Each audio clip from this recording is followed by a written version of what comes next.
Good morning, everyone. I'm Robert Kraig. I'm Executive Director of Citizen Action of Wisconsin. We're a statewide grassroots membership organization in Wisconsin, and we have worked on healthcare since our inception 40 years ago. This is our 40th anniversary year, and have been fighting in Wisconsin and organizing people across the state to get a healthcare system that everyone has access to, no matter what, is a right and everyone can afford. And so what we're releasing today is something called the Consumer Health Experience Survey. It's the second time it's been released in Wisconsin. And it's quite invaluable for understanding how average people are actually experiencing the healthcare system and the affordability challenges around it. And I think you'll find, I'm not going to step on the data that'll be presented by a researcher here, that there's extreme affordability issues in Wisconsin, and that folks are avoiding care because of fear they can't afford it, that people are facing financial challenges when they get care because of how much it costs them, and people are in general have difficulty even navigating how much any particular procedure is going to cost them, given the lack of transparency, both in hospital billing and in the insurance claims process. And so this is a serious problem that really should be addressed by lawmakers. And we have a lawmaker on the call, Representative Kristina Shelton, that's going to talk about one of the few major initiatives that's been the legislature the last session to try to actually control these costs and make healthcare more affordable. Now I'm going to introduce our first speaker, and I'll be back a little later on implications. But this is Dr. Beth Beaudin-Seiler is with us from Altarum Healthcare Value Hub. And we've been working with Altarum since before this project was part of Altarum, actually. It launched as part of Consumer Reports. I was at the original launch event in Washington, D.C. over a decade ago. And eventually, Consumer Reports spun it off and it became part of Altarum. And we've been working with them because they have been advised a lot of policymakers across the country and healthcare advocates about the cost of healthcare and about solutions, and providing really solid nonpartisan information. And they did a survey in Wisconsin of over 1,000 Wisconsinites about their experience with the affordability of healthcare. So I'm going to hand it over to Beth Beaudin-Seiler to present those results. So thank you very much for joining us, Beth. Thank you, Robert. Thanks so much for having me. Let me share my screen with you all and share the results of this survey. Robert, can you still see my screen okay? Perfect. As Robert said, my name is Dr. Beth Beaudin-Seiler. I am the director of the Healthcare Value Hub at Altarum. And the Healthcare Value Hub is an assistance and research center that supports consumer advocacy organizations that work in their state to advance policies to make the healthcare system more equitable, more affordable, and more patient-centered. And as Robert said, I'm here today to talk about the results of our recent survey in Wisconsin that reveals the health affordability issues and both the support for solutions that we talk about in our survey. So our Consumer Healthcare Experience State Survey, which we fondly call CHESS, we ran that in Wisconsin this past summer, June 22nd to July 6th. As Robert said, we had a little over 1,100 Wisconsin adults age 18 and over take our survey and respond to our questions that ask about healthcare experiences and their opinions of the healthcare system. We offered the survey in both English and Spanish. So what did we learn from this most recent round of the survey? The data showed that over 59% of Wisconsin respondents reported one or more healthcare affordability burden in the past year. How we define healthcare affordability burden is that the respondent had to experience any of these three components. So respondents who said they were uninsured either all or part of the past year and the reason was the high cost of health insurance. Respondents who said they delayed or went without care or rationed medications due to cost, and the respondents who said they got care but struggled to pay the resulting medical bill.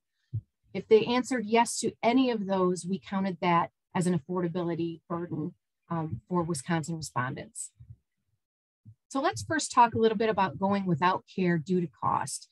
This component of the healthcare affordability score looks at things like skipping needed dental care, avoiding going to the doctor altogether, cutting pills in half, skipping doses of medication or not filling a prescription, skipping a recommended test or treatment, problems getting mental health care or addiction treatment care, or skipping or delaying getting a medical device.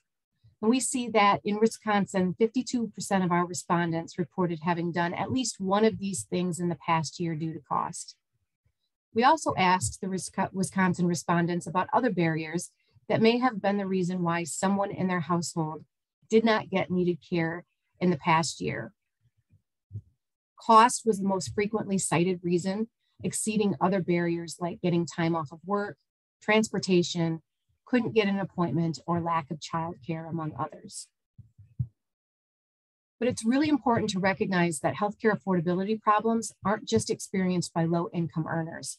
They go far up the income stream, with a little over half of the respondents with household incomes of $100,000 per year or more having reported facing one or more of the affordability burden components in the past year. Still, Wisconsin respondents who said they had households earning less than $75,000 per year faced the greatest burden, with 62% reporting one or more of these healthcare affordability problems. This pattern of lower income groups experiencing higher rates of overall affordability burdens holds true as we look specifically at foregoing or delaying a variety of care, with a slight exception of rationing medication. But overall, still, the data shows respondents in all income groups in Wisconsin experiencing some level of going without care and rationing medication due to cost.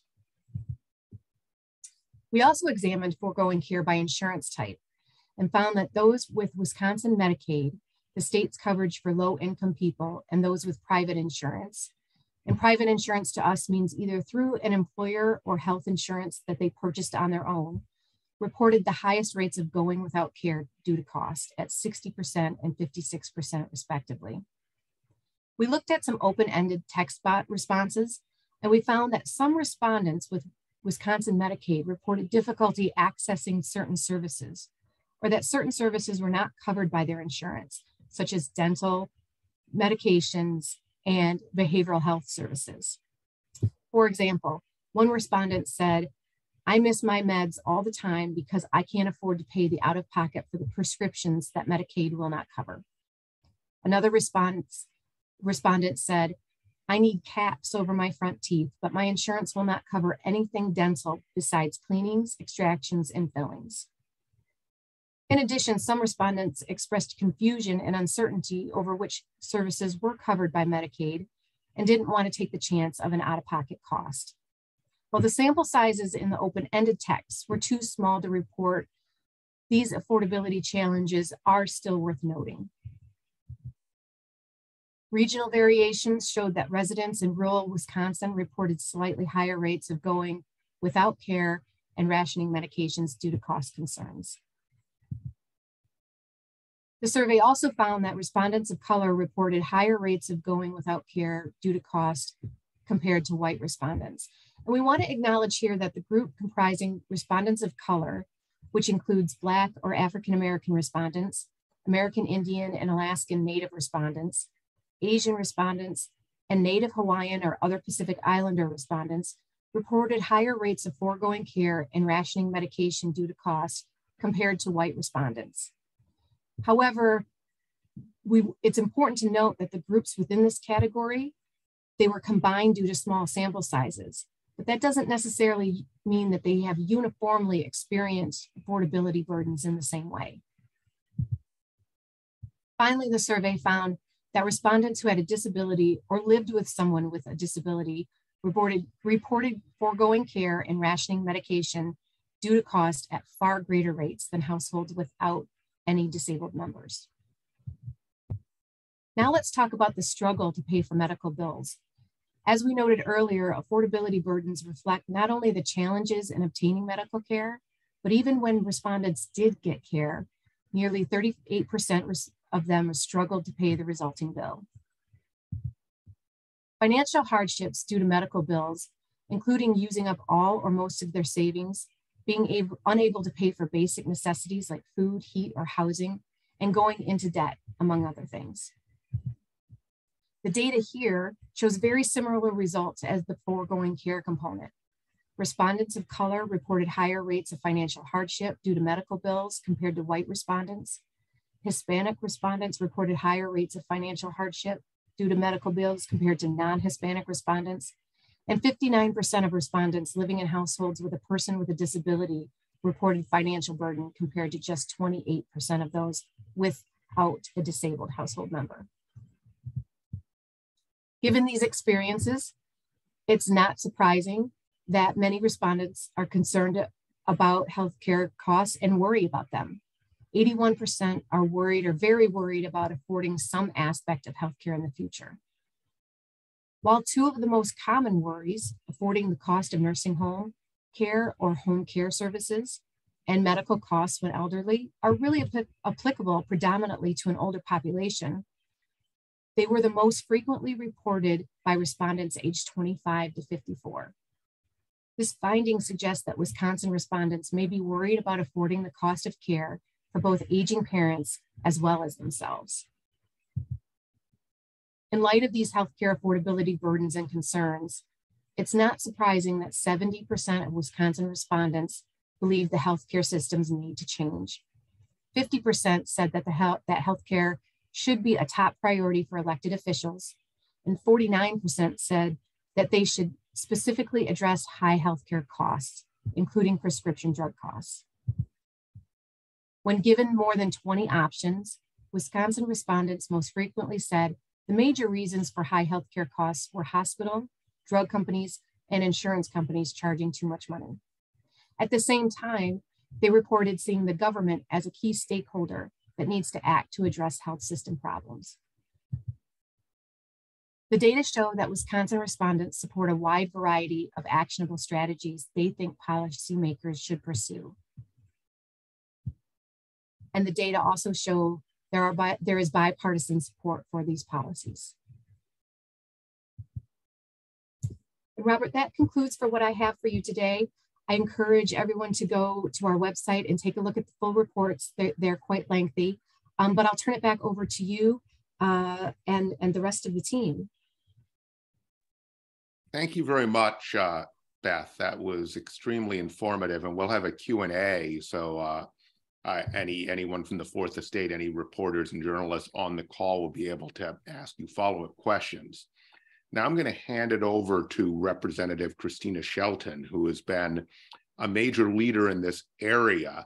In fact, she introduced the bill that would have done the most about the cost of general health care in the whole last legislative session. And she built on work. We had worked with the previous representative from the Green Bay area, Eric Genrich, now the mayor, on an earlier version. And then Representative Shelton worked with us to make it really, I think, a national model. And I should point out that I'm going to let her describe the model, but I would say that a version of this was also in Governor Evers's budget. And what's refreshing here is that this is a huge public concern. We see that, but there's a disconnect in Madison because it's not been a major concern of legislators. And I should point out that we've had hyperinflation every single year in healthcare. I mean, with Citizen Action Wisconsin, just small employer has to buy insurance like small businesses do. Same market had an 18% increase just last year, and it's a huge cost of us existing.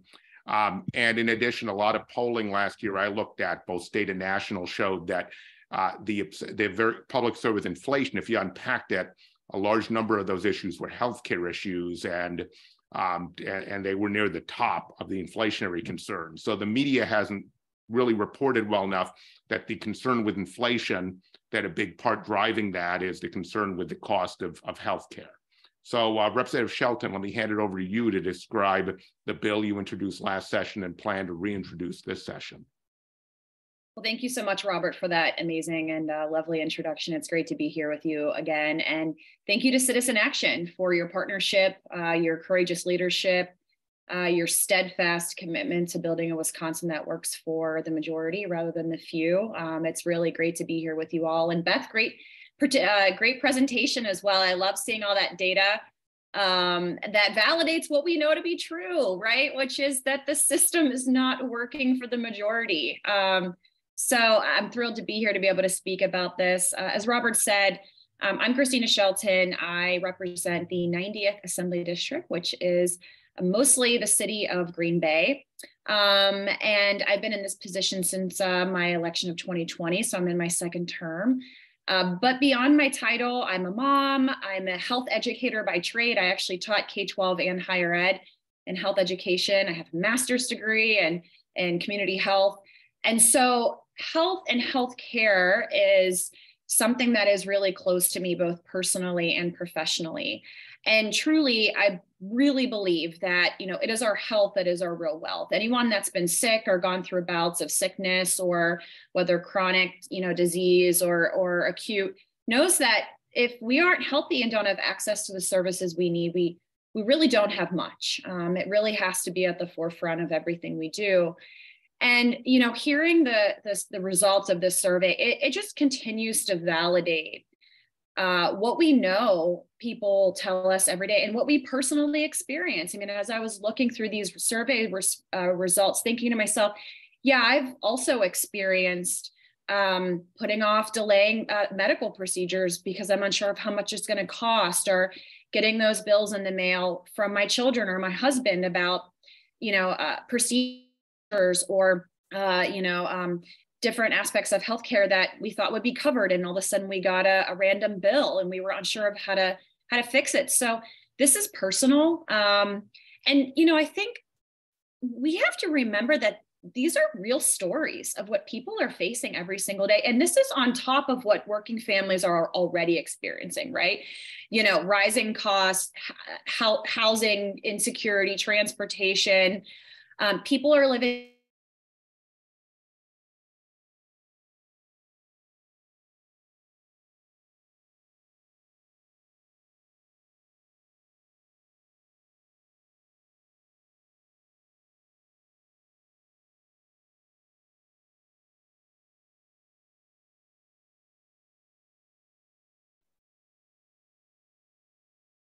Robert, I think that was her that's frozen. I fear that we will continue to see these results year over year without much change. I want to just say a few things about reflections. 81% of Wisconsinites are distressed about affording health care in the future. And, from struggling to paying those medical bills, delaying or going without health care, correcting those bill issues, this system is just failing people, and we know it. And I hear these stories every day. I was talking to a friend of mine the other day who has a daughter with a disability, and she was telling me the stories of trying to navigate that from a healthcare perspective, from a provider perspective, and the stress on the family that it is causing, and the ways that they are delaying different types of services in the family beyond healthcare to make ends meet. So healthcare, we know it needs to change. As Robert mentioned, I did last session propose the Badger Care Public Option Act. This was a bill that was modeled after my predecessor, Eric Enrick, who had put a bill out, and we built on it and made it even better, which was really exciting. And we did that in partnership with Citizen Action.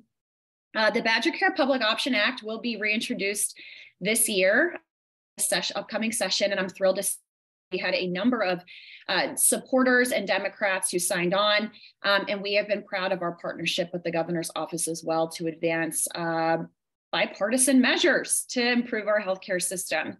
But this bill really is pretty simple. We know that there are tools we can start to implement that are clear and wide-reaching in terms of impact.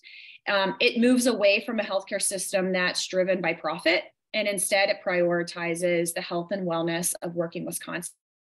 It really does three things, and I want to cut to this because these are the three important pieces of this bill. So the first thing is it establishes a program for all Wisconsinites, regardless of their income level, and it allows small businesses to purchase healthcare coverage through the state exchange. Now, that small business is really important because it applies to businesses with less than 50 employees. We worked with organizations like Main Street Alliance and other small businesses around the state because we heard from them that said one of the ways that they want to support their employees is by providing healthcare, but it's so expensive that it almost is impossible for small businesses to do that. So we wanted to provide an opportunity for them. This bill also creates a basic health plan for individuals without children making between 133 to 200% of the federal poverty line. And it creates a state-based online insurance marketplace under the Affordable Care Act. So it is a simple bill, but it would really change the healthcare landscape for working people and small businesses throughout the state. I'll just wrap up by saying this, Robert, because I want to get it back to you. But, we've seen firsthand, we know this, that the healthcare system is not built to serve the many. And I'm just going to say it. I'm going to be really clear. The healthcare system is really built right now to serve wealthy CEOs, drug companies, and insurance companies who are making money off a for-profit model in many ways and many different types of healthcare systems off of our sickness. And, too many of us, including, everyday working families are falling between the cracks. So we've really got to continue fighting for a healthcare system that's going to make sure that it is affordable, sustainable, accessible. And, look, it's been over a decade since the Affordable Care Act has been adopted into law, and it survived numerous attacks to dismantle it and remove it. Wisconsin cannot wait any longer to enact the ACA to its full measure, provide those state-based insurance marketplace options. As we saw in the, Beth, your data, in some of the recommended measures that we could take, those elected offices could take. This isn't a right or a left issue. There's pretty broad consensus about what people want. And, what we do impacts everyone in this state. So, this isn't urban, this isn't suburban, it isn't rural. This isn't just a Green Bay issue. It's not a Milwaukee issue. It's not an Eau Claire issue. It's a Wisconsin issue. And, my office is going to fight like hell for this to make sure we provide affordable, equitable, high quality health care. We can do it with this bill. We can do it with Citizen Action. We can do it with the data that you presented today. I'm just going to say why, because healthcare is a human right. So with that, Robert, I'll send it back to you. I hope that gave you enough to reflect on. That was great, Representative. And we need more lawmakers to come on board. There have been periods in recent Wisconsin history where lawmakers really tried to make progress on cost, but that's been lost over the last couple of years, despite the tremendous public concern and demand for it. So I think, Representative Shelton, you're completely right that we have a system that's based on the profit needs of big pharmaceutical companies, national insurance corporations, and the big hospital monopolies.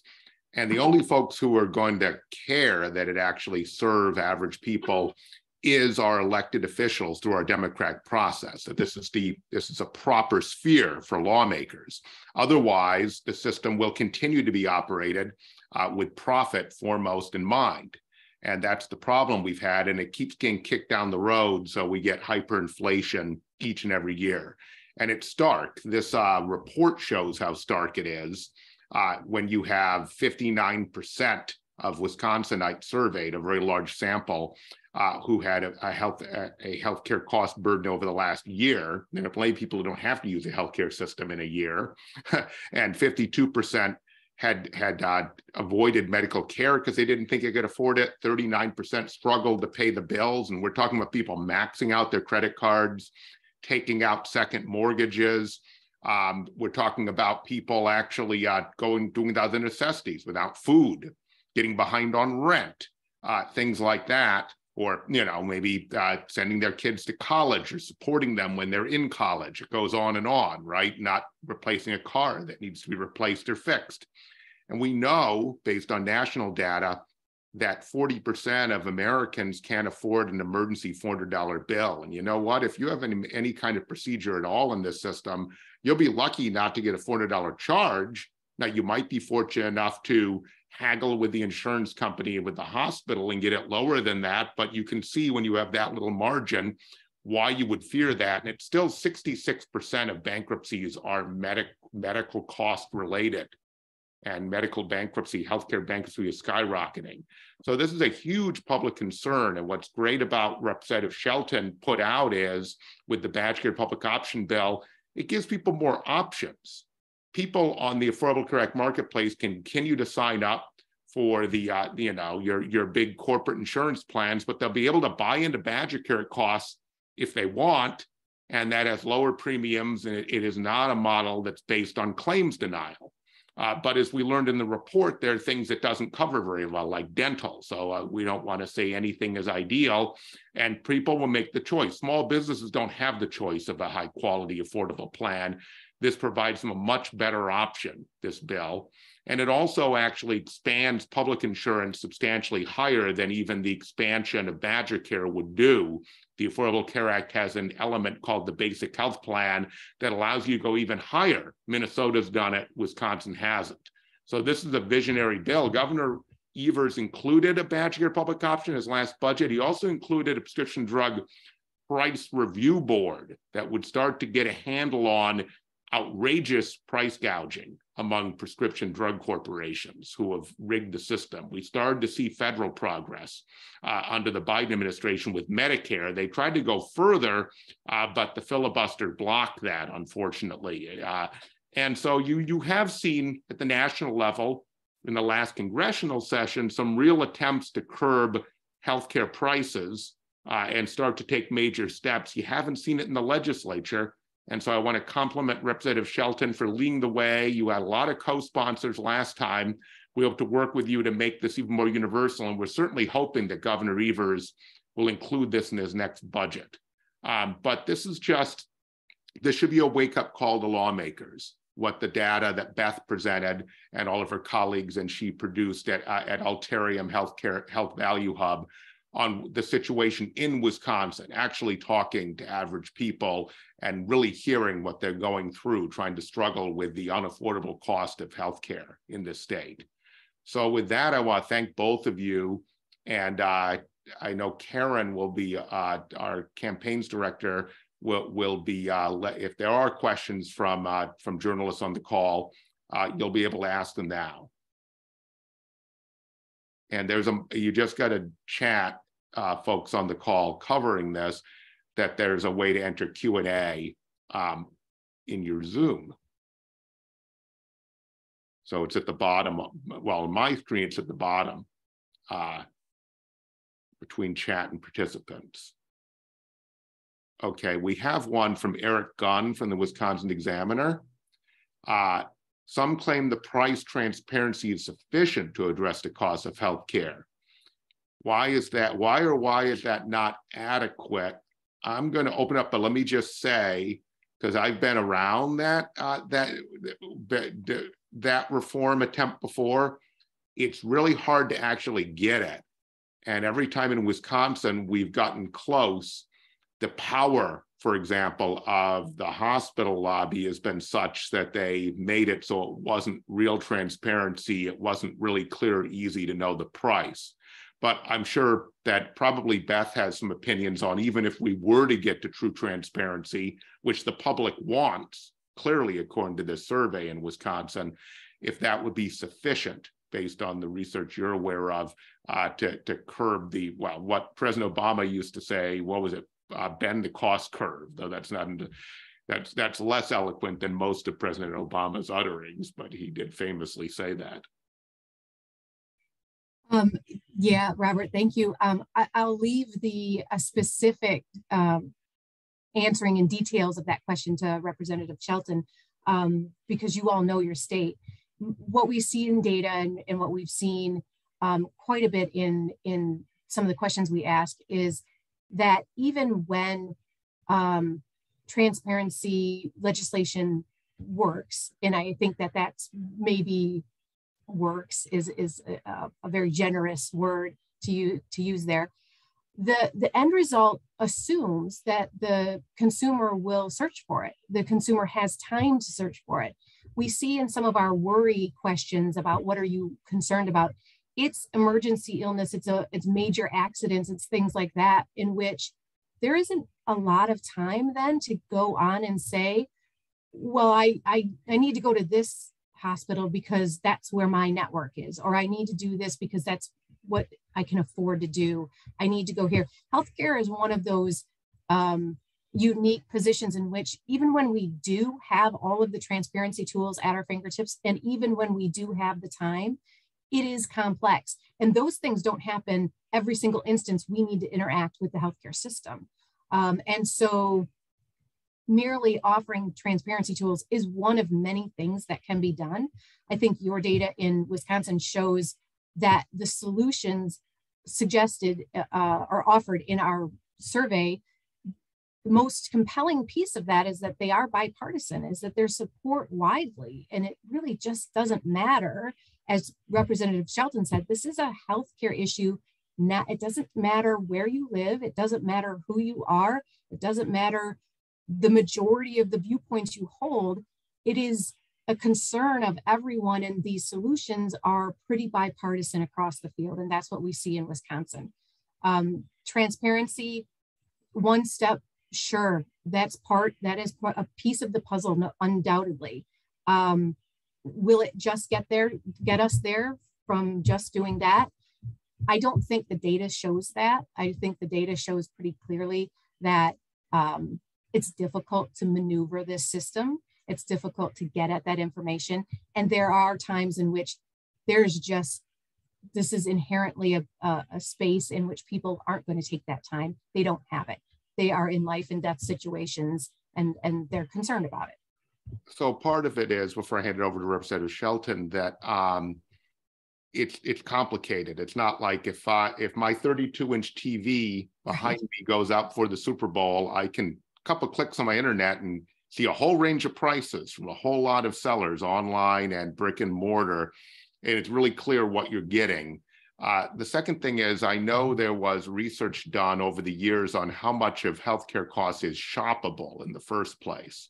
And it's always been well south of 20% of all healthcare costs. So there are some where it's planned in advance. It's a pretty simple, discrete thing where this might help you shop, right? But generally speaking, most things are not even shoppable, and therefore transparency be a step, but not the ultimate solution. Is that Beth, do you remember that kind of research? It's been done over the years. I've seen it a number of times. Yeah, I do. The data is pretty clear on that level of shoppability that is out there. And I think context is really, really important anytime we're talking about the healthcare system and how much time you have to actually do that shopping and look for those prices. But even an ideal situation, a lot of it's not shoppable, even if you were motivated and had the time. But Representative Shelton, did you want to weigh in on that? Yeah, what I'm imagining is this Amazon style a la carte of medical shopping when someone tells me I have high blood pressure, and then I go on and that's a hellscape that I'm not interested in pursuing. Some sort of individualized, consumer-based, when, your health is in crisis, or you have a family member that's, as you said, Beth, in need of immediate attention,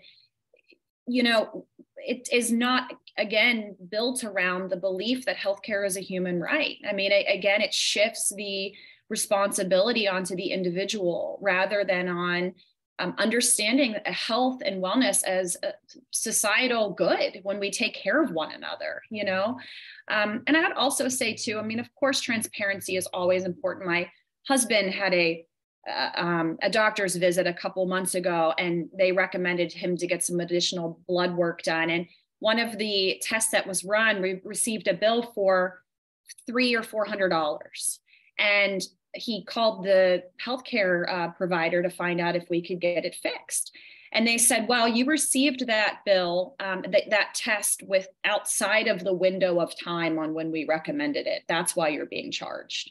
Well, how are we as the patient supposed to know that? I mean, I don't we don't get into the billing of all of that. And so even those of us that pay attention, have the time, it's still beyond our scope of expertise.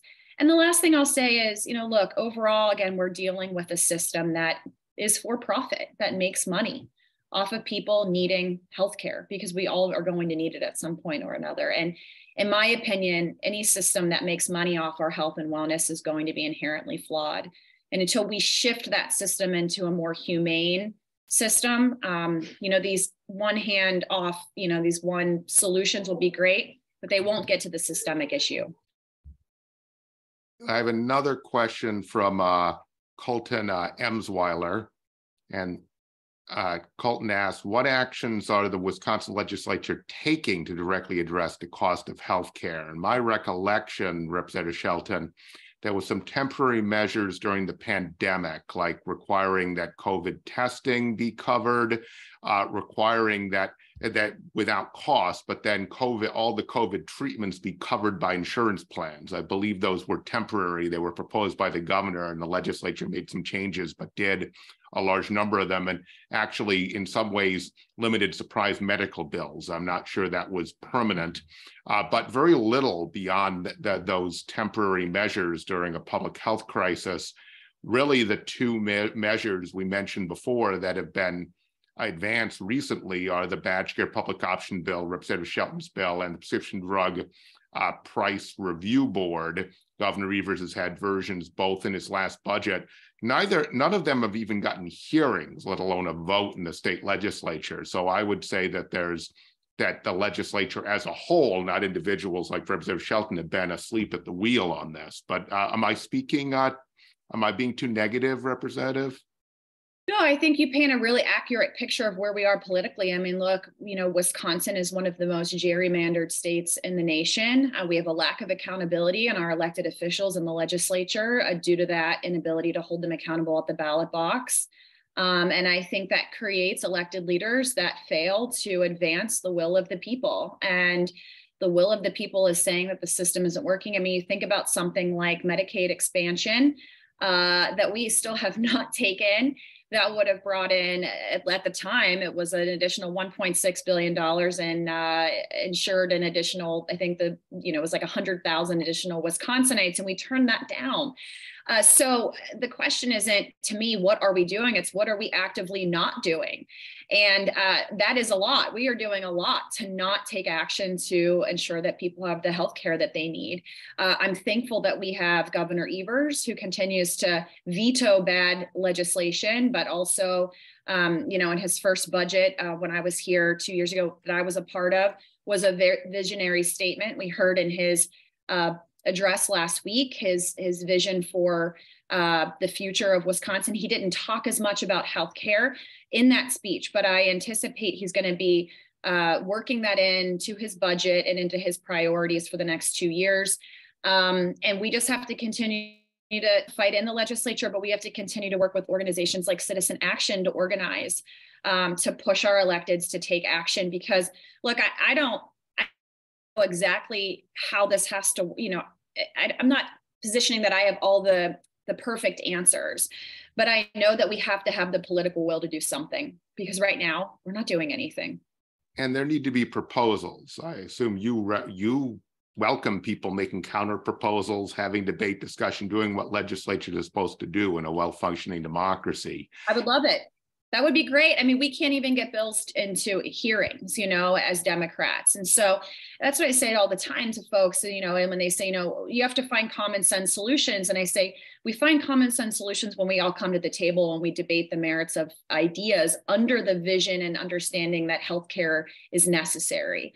Right now, we're not even doing that. So, Democrats are going to continue to prioritize healthcare, including reproductive healthcare. And until Republicans come to the table with us, we're going to keep organizing in our communities to make it a top issue. And we have couple more questions. They're all about state policy. I know Beth has to leave at some point, so if she suddenly disappears, don't worry. That we only have 8 questions here that are specifically for her. So if you have to jump off, Beth, thank you very much for joining us. It was very educational for everyone, I think. And I'll just keep going on the questions. Eric Gunn asks, how would a public option be administered? Would that become a division of the state coupled on Medicaid? I'll give you my try first, because the Legislative Reference Bureau has drawn this up twice now, 2 different sessions, and then the Legislative Fiscal Bureau has costed out and everything. Under the Affordable Care Act, this is for the public option piece, not the basic health plan piece, things available on the marketplace are called qualified health plans. And that's how Anthem Blue Cross, or Humana, or UHC, or some of the local healthcare providers like Common Ground Healthcare go up. How they would get on is they would qualify for that, and then you could sign up for them via healthcare.gov. So what the bill actually does is have the state apply to have Badger Care be a qualified health plan, and this becomes an alternative way of enrolling in Badger Care. So the enrollment process, the provider network, right? All of the stuff set up for Badger Care already for a large number of people, we would utilize that. And so, but obviously people would they'd pay based on cost, but they can get the federal subsidies available for the Affordable Care Act based on income. And so they'd pay a premium to the state, either greatly reduced if they're low income, or if they're middle income, not reduced nearly as much. But it would still be, since the premiums are much lower for Badger Care. In other words, it costs much less per person than it does for private insurance, because of all the profit built in, that would be passed on to consumers. And so my understanding is the LFB in neither time found a new large state bureaucracy involved in order to do this, though there's some staffing, but of course that can be paid for by the premiums, but and also by the federal government contribution to premium subsidies on the Affordable Care Act. But did I get that right, Representative? Yeah, that sounds about right, Robert. And Eric, if you need any additional information, feel free to reach out to my office. If you have additional specific questions, we can get that information to you. The next one specific, another bill we like, but a different bill, Representative Shelton, that you have introduced before. This is from Sean Kirkby. For Representative Shelton, why pursue a state-based exchange rather than continue using healthcare.gov? When do you plan to reintroduce the bill? I'll let you start because I have a bad habit of starting, but I was on the commission that created the state exchange under Governor Doyle that was then scuttled by Governor Walker. So I have some background on this too, but you want me to?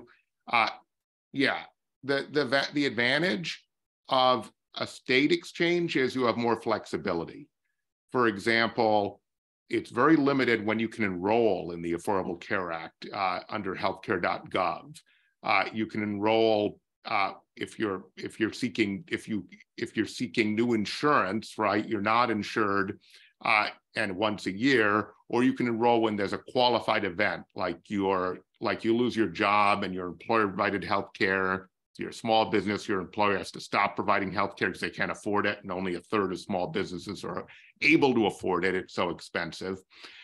And so it's called a qualified event. Also in public health emergencies, sometimes they created another one around enrollment in the early days of the pandemic in 2020. But a state can do other things. The state can name other times, other groups that can enroll at different times.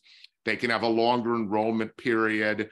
And so there are a lot of advantages. In addition, states could build in additional cost-saving reforms for people. So you can use this exchange, the healthcare marketplace, to drive, say, cost savings reforms of various kinds.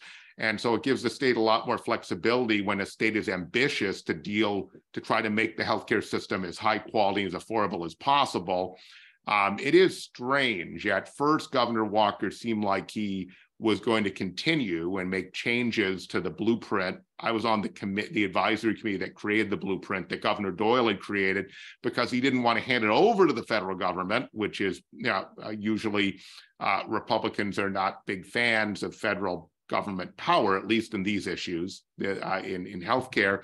But then I think my impression was they decided they didn't want any connection to quote unquote Obamacare, and therefore they decided they were just going to not do our own exchange, but they had a marketplace or exchange. So it does give a state advantages if a state invests in it. And we now have the experience of a lot of states doing it. So it would be much easier to set up now than originally. But Representative Shelton, you had drafted a bill before, according to the questioner. So maybe you have other perspectives on it. No, I don't have anything additional to add, Robert. I think, you've been in this work for so long. So I think your description is great. I think, look, we are interested in pursuing any and all avenues to ensuring that people have affordable and accessible healthcare that they need. And so, like I said earlier, there are many ideas that we have. We need to work in partnership with our federal government, but really be a visionary at the state level. And there's so much we can do. And then just to answer the other question, Sean, when do you plan to reintroduce the bill? Democrats right now are working hard to, champion the work of Governor Evers and the state budget. We'll be getting more information about that in the coming weeks. So we will be reintroducing this after the budget wraps up to see what sort of remains in the budget, what's in there as it relates to healthcare. I would anticipate, and of course, we'll work with Citizen Action and our other key partners, but hopefully sometime in the fall. So that's all the questions we have. I'll give people a beat to see if anyone has an additional question. If not, and folks may see this afterwards by recording, other journalists, is feel free to refer questions to us. If they're for Representative Shelton, we'll refer them to her office. If they relate to the data, we can refer them to Dr. Beaudin-Seiler and to the folks at Altarum Health Value Hub. So not seeing other questions. Thank you for doing this. I want to thank Altarum Health Value Hub and Beth Beaudin-Seiler for doing this research. And you've done it in other states too. I saw the Missouri launch, so I know it drives the conversation in multiple states.